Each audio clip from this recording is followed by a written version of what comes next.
안녕하세요. 네오젠 과학학원 조민영 강사입니다. 풍동고 23년 1학기 중간고사 내신 분석 들어가도록 하겠습니다. 여러분들이 이제 고2 올라오시면서 과탐 과목에 대한 첫 시험을 치르셨는데요. 많이 어려웠을 거라고 생각하고요. 공부 준비 과정부터 시작해서 시험 보는 과정까지 조금 힘들지 않았었을래나 힘들지 않았었을까라는 생각을 좀 해봅니다. 일단 첫 번째 그 이유는 1학년 때 공부했던 통합과학에 비해서 공부량이 좀 많이 늘어났을 거고요. 그 다음 두 번째로 통합과학에 비해서 과탐 과목 자체의 난이도가 전반적으로 다 높습니다. 그래서 그에 대한 대비를 하시는데 조금 많이 힘들지 않았을까 이런 생각이 드네요. 그리고 이번 물리학 1에 대해서 시험 중간고사 치르고 나서 여러 학교들에 대한 문제를 전부 받아서 제가 그 문제도 풀어보고 살펴보기도 하면서 분석을 했는데 여기서 중요한 공통점이 발견이 됩니다. 일단 많은 학교들이 EBS 기출문항과 그 다음에 모의고사 기출문항을 응용해서 변형을 하거나 응용을 해서 문제를 출제하는 경향성이 두드러졌고요. 이 부분에 대해서 여러분들이 중요하게 생각해야 되는 부분은 조금 더 공부량이 많아졌기 때문에 조금 더 공부해야 될 양이 많아졌기 때문에 효율적인 공부를 할 수 있다. 방향성을 파악을 하면 그 부분에 대한 것들을 먼저 집중적으로 공부를 할 수 있기 때문에 좀 더 효율적인 공부를 할 수 있다는 데 있어서 중요한 시사점을 가지고 있는 거죠. 여러분들 이제 보시면 풍동고 구체적으로 이제 한번 보시면 이번 시험이 전체적인 난이도는 중급보다는 조금 상향이다. 중급보다는 조금 상향으로 분석이 되고요. 그 다음에 1등급 컷은 95점으로 조사가 되었어요. 일단 그 풍동고의 특징은 뭐냐면 첫 번째 논술형 문항이 좀 없다는 거예요. 그죠? 출제가 없었다는 거죠. 논술형 문항에 출제가 없다는 건 그만큼 여러분들 그 난이도가 조금씩 떨어질 수 있다는 소리예요. 왜 그러냐면 논술형 문항의 특징상 여러분들 그 문제 자체의 난이도가 낮을 수 있거든요. 그런데 답안을 작성하는 그 연습이 많은 학생들이 안 돼 있는 편이에요. 그래서 그 답안 작성 요령을 잘 모른다든가 이런 부분들에 대한 학생들은 논술형 문제를 일단 접할 때 바로 어려움을 느낍니다. 그래서 그런 부분에서 난이도가 이제 높다라는 거, 논술형 문항이 출제가 되는 시험들은 난이도가 일단 기본적으로 조금은 상향이 된다는 거, 그런 것들을 기억하셔야 되는데 풍동고 같은 경우는 논술형 문항 출제가 없었어요.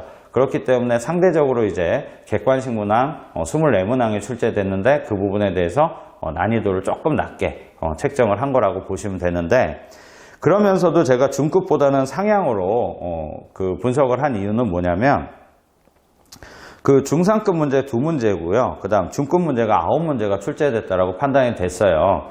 그래서 24문항 중에 이제 11문항 정도가 중급에서 중상급 문제가 출제가 됐기 때문에 학생들한테는 이 부분이 꽤나 어려웠을 거라고 생각이 들어요.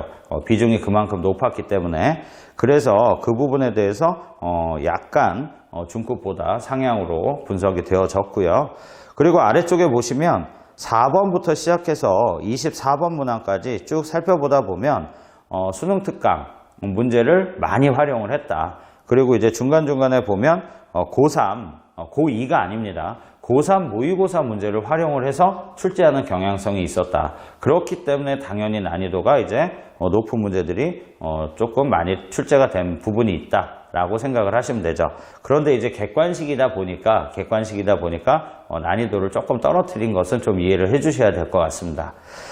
일단 논술형 부분에 대해서 출제가 안 됐기 때문에 기말고사에서는 또 출제 가능성이 있겠죠. 언제든지 이런 출제 유형은 바뀔 수 있는 거니까요. 그죠? 그래서 여러분들께서 이번 시험이 전부 객관식만 나왔다 하고 해서 여러분들이 그거에만 이제 생각을 하시면 안 되고, 기말고사 대비할 때는 논술형 문항도 나올 확률이 있기 때문에, 한두 문항 정도 나올 확률이 있기 때문에 그 부분에 대한 것도 생각을 좀 해주셔야 될 것 같습니다. 자, 그리고 이번 시험에는 역학적 에너지 보존 단원이 이제 기말고사에 포함이 될 건데요.